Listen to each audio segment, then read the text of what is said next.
And here we are. I'm Ben Stacey, and I'm here with Michael Oakes, and we have just seen Ghostbusters. It's difficult to review this movie in a vacuum,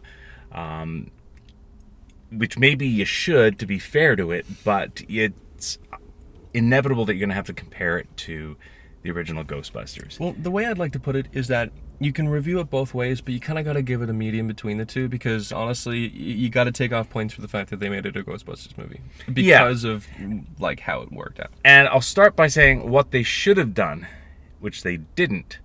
They shouldn't have made this a standalone, complete reboot of Ghostbusters. Mm-hmm.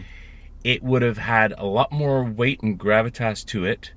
And I think people would have been far more accepting if they had had some kind of handoff from the old cast to the new ones. They could have had the exact same story practically, but had this be, these people are researching ghosts. They find out that 30 years ago, there was a team that dealt with ghosts. They do some research with them and sort of are given the seal of approval. Okay, you girls are the ones, you're the Ghostbusters now. And I think that would have been... It would have helped audiences accept it more. Mm-hmm. Having said that, though, I think it's a good movie. Anybody who's given it a really bad review and ripped it apart, honestly, does not know what they're talking about. It's a reactionary review, and they just don't want to like it. There is one aspect of the movie that I think that I agree with, and only for the sake of this part, about the critics that are saying this is a bad movie. They were saying that because they were doing the gender bender with this whole movie, that they have a lot of people are upset that they were, switching it around, and they were saying that the majority of these people are like the sexists saying it, but it's really a lot more like males and females that are saying this, like that they don't like the fact that they switched them around. But it's not because they're just girls. It's because they took the girls and they made them into a stereotype like position that they were more inept. Now, I actually think that the original Ghostbusters were very inept. Yes, but they that's what I mean. Like I guess it's because the original Ghostbusters played it off better. Now, that being said, I think that your idea would have actually worked really well if you had actually had the old Ghostbusters kind of like inspire these guys to do it. That would have been great. Amazing. And they could have told the exact same story. And exactly, same characters, same story. Would have been amazing. People would have been more accepting of it. Yeah. However, I think they did a good job. The characters, they did a good job in the beginning, introducing you to them. I'm not a big fan of Melissa McCarthy. She was grating on me at the beginning, but as time went on, I liked her more. I really like Kristen Wiig. Leslie Jones was actually really good. I really liked her in this. And Kate McKinnon was also nicely weird. Yeah, exactly. So, I did like their characters. Yeah. Melissa McCarthy, you said it was? Yes. The grading one? Yeah. I get that completely, because every single movie it's her kind of comedy. Yeah. I don't take to very well. That's all. But as a group, they worked quite well. I've heard people complain about the ghosts, the CGI. Anybody who says that's bad CGI does not know what the heck they're talking about.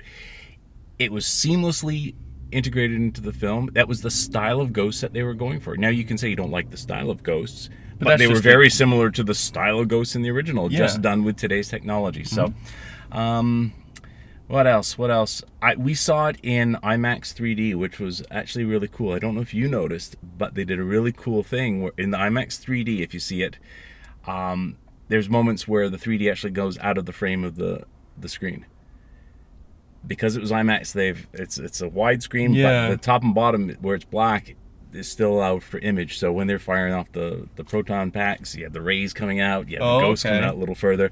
It was subtle, but it was just really, really cool. I think I might have seen it once, and that was when like you saw the tunnel of like the green. It might have been, but I thought that was kind of cool. Yeah. The villain, I thought, was the weakest point. Yeah, though you like the villain. Yeah, no, I agree with you. The villain, his motivations were completely lame. weak.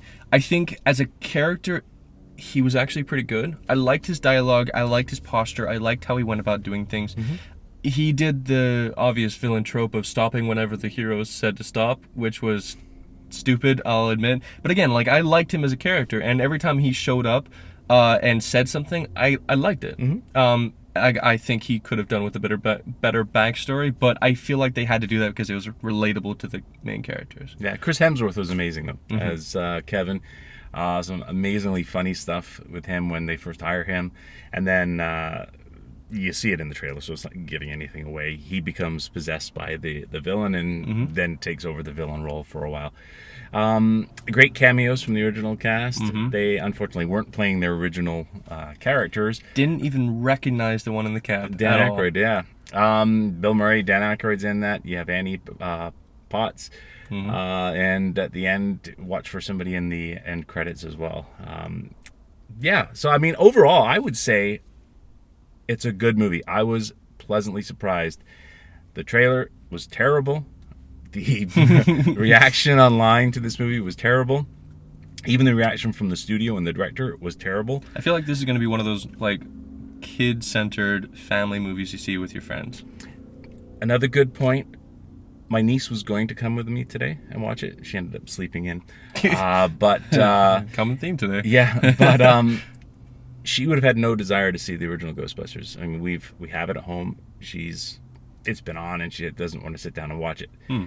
She's seen the trailers for this, and it is true. And maybe this is having a niece and understanding little girls want female heroes. So in that way, it's a really good film. Same with something like Star Wars. The little girls have somebody to look up to. Oh, that. If you were comparing the two, I think I love the character for the female lead for Star Wars way, like... what I'm saying. It's just you have now female leads, females in great roles. I agree. That little girls can look up to, and I think that's very important. So overall, I really liked it. I did too. For the most part, I liked it a lot too. And there was this nice dancing scene at the end, which actually was... The end credits were really good. Yeah, I that's the first time I've actually enjoyed sitting through credits. Yep, yeah. They keep something going throughout the whole credits, so it's worthwhile to the end. Yeah, go see Ghostbusters. You might be pleasantly surprised.